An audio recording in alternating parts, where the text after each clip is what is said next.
In today's video, I'm talking about getting your kids to behave.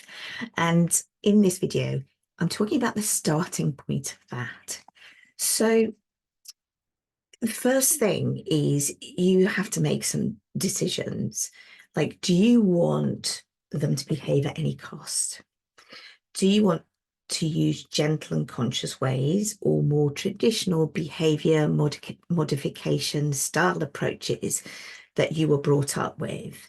Now, most people who come to this channel are here because you already know you want to use gentle and conscious parenting approaches, or you might have called it mindful parenting or positive parenting or one of these other ways of describing it. But essentially, it's about being aware of how you are parenting and coming from a foundation of unconditional love and acceptance for your child and for yourself. So if that rings true for you, you're in the right place. If it doesn't, then this isn't the channel for you. If you're wanting to try and get your children to behave by any means possible, it's not the channel for you.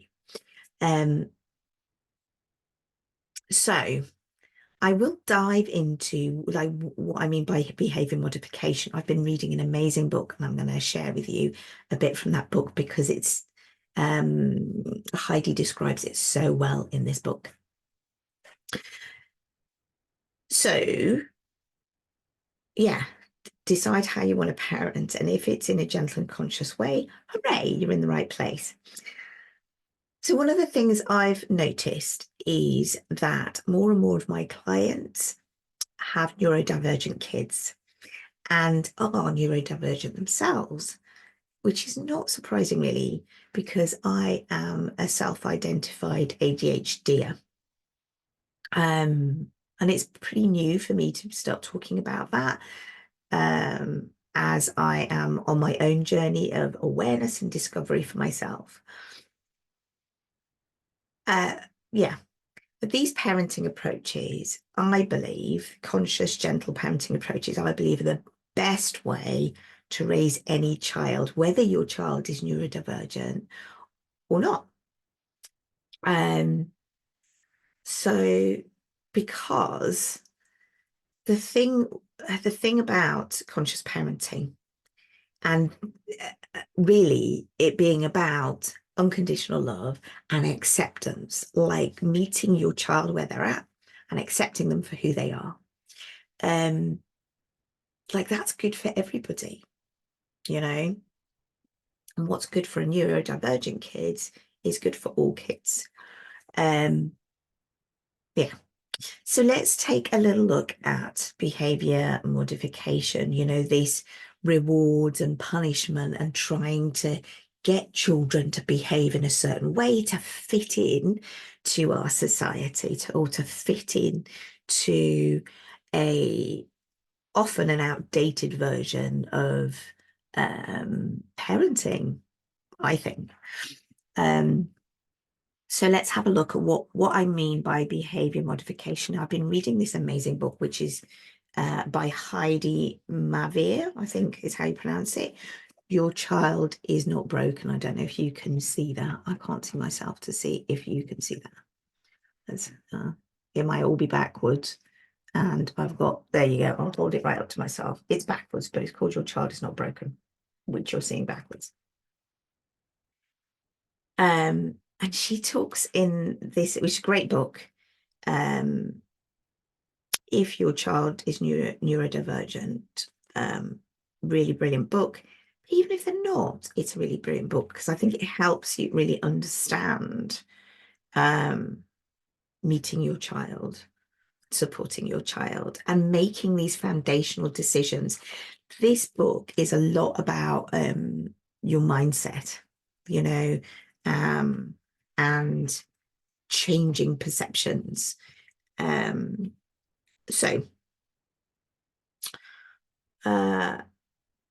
So building resilience is professional speak for behavior modification. So this is the section. I'm going to just read a little bit from this because I think it describes it so beautifully.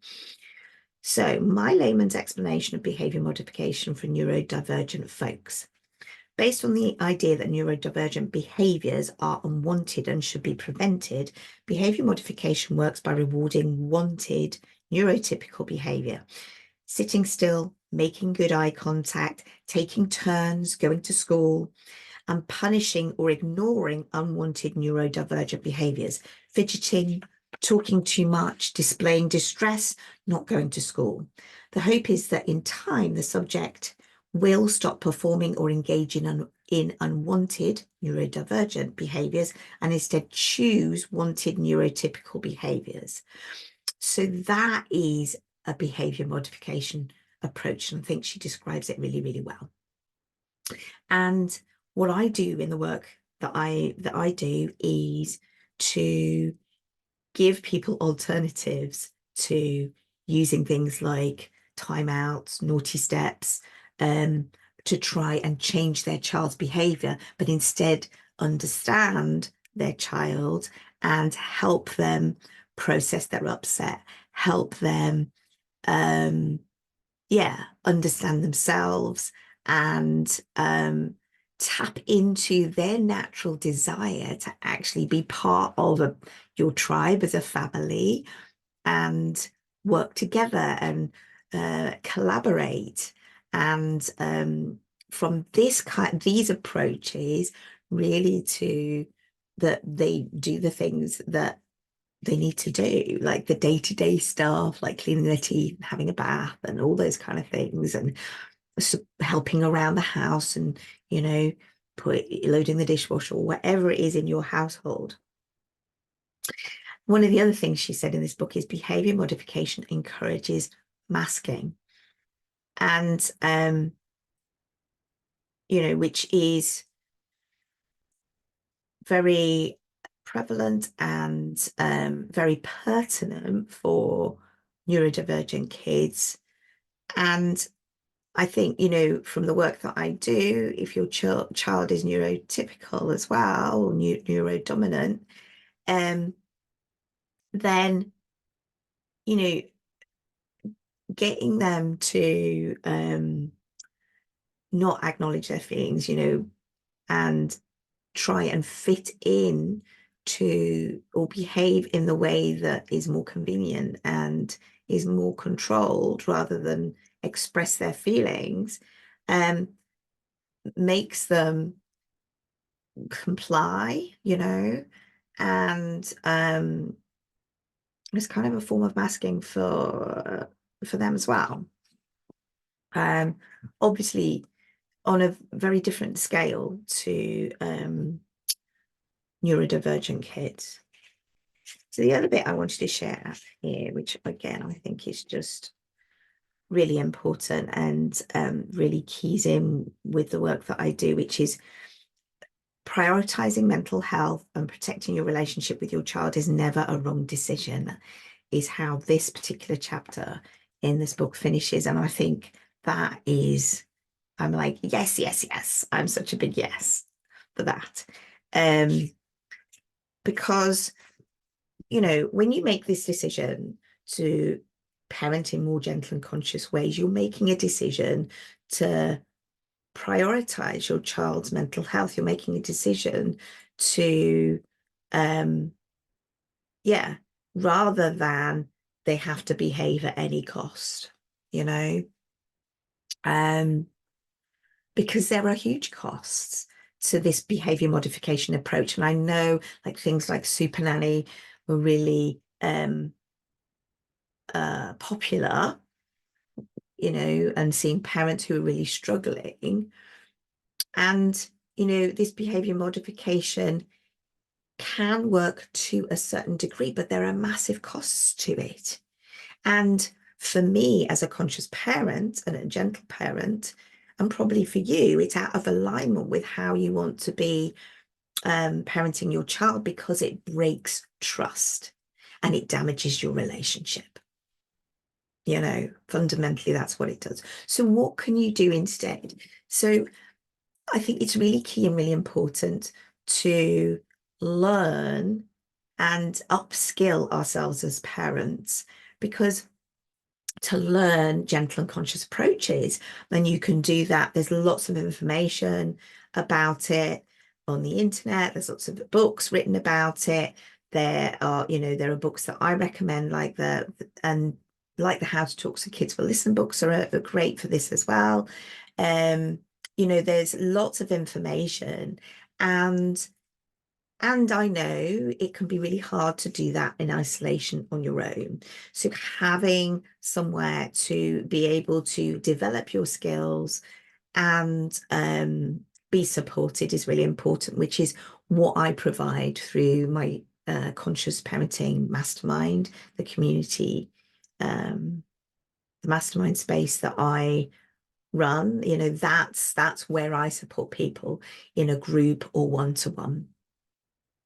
And I do shorter courses as well, but they're mostly self-led. So I have lots of ways in which I can support you to develop this. And you can do that yourself through books, through other communities and spaces.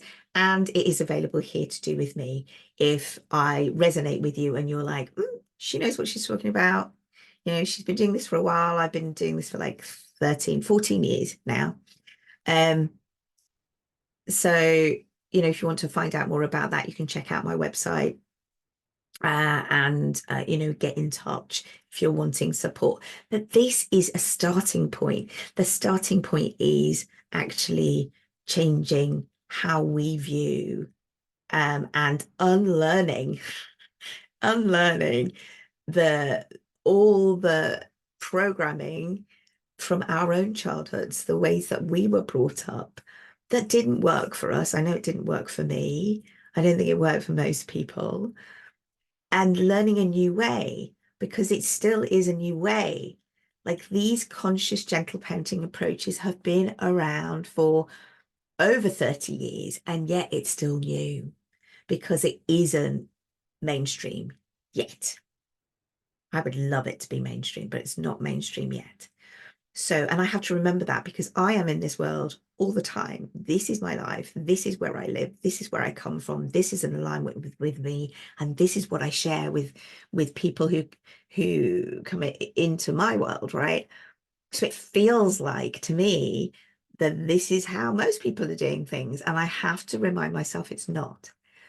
And it can be a challenge getting it working, but I promise you it is worth the effort, because it's so amazing when you get conscious and gentle parenting approaches working in your family. It feels amazing for you. It feels in alignment. It feels good and nurturing, for you, for me, and your children. And when you start seeing your children supporting other people in their lives, their friends, also using these amazing communication, and their siblings, it's amazing. It's amazing. So, yeah, that's what I wanted to share today. This session has been about the mindset, because do you know what? 80% of this is the mindset. 80% of this is this inner work, the mindset, the energetics, the intuition, the all of that. 80% of it is that. Only 20% of this is the practical skills, and we tend to put so much emphasis on the practical skills, and it's really not. It's important. What you say, how you say it, it helps and is important, and it's a small percentage of this. So the bigger piece is this relearning for ourselves, because I know often I meet parents and I work with parents who feel out of control. You might be in that place where you feel out of control. You feel like your children aren't behaving and don't cooperate, and it's hard. And you want to use these kind of approaches, but it's hard to get it working, and feel like out of control with it all. And it's difficult because as parents we have to let go of control. However, you have massive influence over your children, Like, we are our children's barometers. Um, we are, and the environment we create for them to grow up in. And that we do have control over, right? We do have influence over. And that and us has a huge impact on them and really supports and helps them to be their best self. And I know you need support to do that, because I know I needed support to do that, and I still need support to do that, which is partly why I do the work that I do, because it supports my clients and it also supports me. So, if you're wanting help with gentle and conscious parenting, and you're really getting that working for you, really having, getting to a point where you feel like things are flowing with your child, and they are doing the things that they need to do, like clean their teeth and eat nutritious food and all the stuff, all the day-to-day things, which I know can be difficult and can be a grind, to be holding space for that, and the leader of your household to make sure all those things happen. And do that in gentle and conscious ways, I know is challenging. So if you're wanting support, do connect further with me. So I would also love to hear in the comments, please do leave a comment, please like and subscribe to this page. And